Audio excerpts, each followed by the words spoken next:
Odiljon aka, men oldinda aka, hali yalama tuzdan foydalanardim. Toshli bo'ladi-yu o'zimizni eskidan ishlatilgan. Bu ham yaxshi edi-yu, keyin mana Toshbolta ota firmasida yalama tuzga o'tdim-da.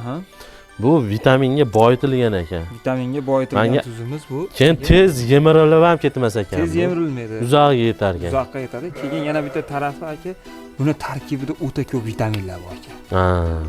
Kimdir aka katta o'sha eski ishlatgan yalama tuzni olib keladi. Kimdir yemiga qo'shib beradi, to'g'ri iste'mol qilgan.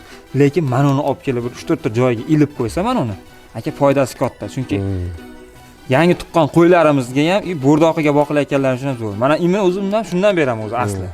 Lekin tarkibida vitamin ko'p. Vitamin ko'p narsa aka. Buni bersiz juda yaxshi bo'ladi aka. O'sha samarasini bilib yana mana olib kelib qo'yib qo'ydik. Yaxshi effekt beradi mana. Effekti zo'r aka. Buni ham bir obunachilarga tavsiya qilsak yaxshi bo'ladi degan umiddaman-da. Men mana shu arashanlarim uchun shu firmadan foydalanishni o'zimga ep ko'rdim. Xudo xolasa mana shu firma menga yoqdi. Chunki siz menga olib kelib yaxshi narsani tavsiya qildingiz.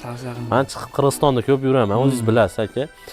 Men любой payt Azbek akamga telefon qilaman. Ular shogirdlarga telefon qilsam ham yetkazib olib kelib berishadi.